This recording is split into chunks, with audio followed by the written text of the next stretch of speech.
Hi, I'm Adam with Make. Are you the type of maker who likes to experiment with NPN transistors? Whether you prototype your circuits on breadboard or build them on perf board, chances are you have a junk drawer that collects potentially inoperable components. With most two-lead components like LEDs, resistors, and capacitors, it's easy to test them by supplying voltage to one lead and ground to another, or by using your preferred multimeter. But three-lead transistors can be a little tricky to test, even with plunger mini hooks attached to your multimeter. In today's weekend project by Nick Normal, you can leave your multimeter in the drawer as you assemble this tiny battery clip transistor tester that will quickly let you know if your NPN transistors are operating correctly. You'll only need a handful of components to build this circuit. If you don't have the parts as leftovers from other projects, you can pick them up at your local Radio Shack. You'll also need these tools.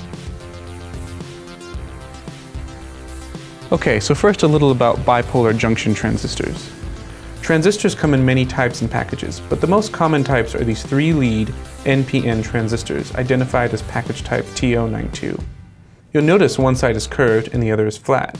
Usually the flat side has some information imprinted on it. There are over 100 package types still commonly manufactured, but this kind is most frequently found in maker projects. Always check your components data sheet, but this is the most common arrangement of pins on the NPN transistor. In a transistor, the base blocks electricity from flowing from the collector to the emitter. When the base is activated, electricity can freely flow from the collector to the emitter. In this sense, the base is a lot like a momentary switch. This is important when it comes to identifying which connections are made when soldering the circuit.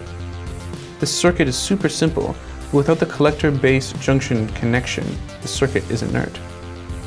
As soon as the collector-base junction is established, with the use of a fingertip switch in this case, the red LED will light up and electricity will adequately flow from voltage to ground.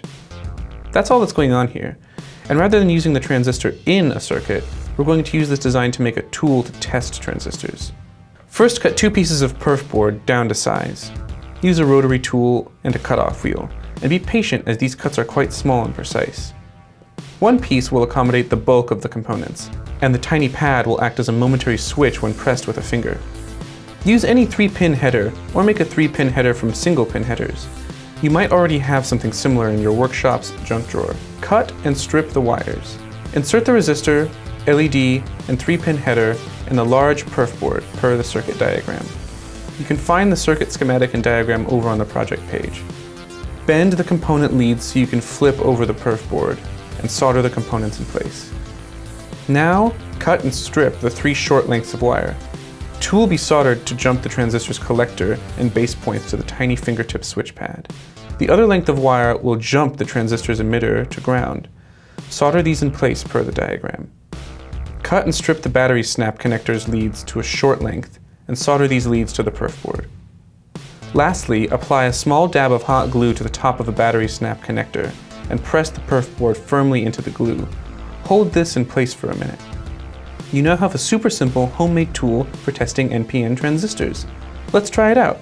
Insert any common NPN transistor in the 3-pin header. Align the transistor leads so they correspond with the circuit's collector base emitter points. Press the tiny pad on the front and the red LED should light up. This means your transistor's collector-base junction is operating properly, and you can use the transistor in any circuit you want to build.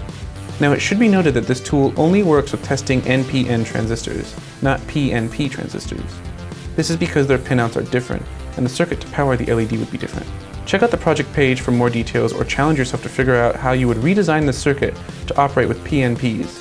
Share your build with us or any other projects you build with your favorite transistor types.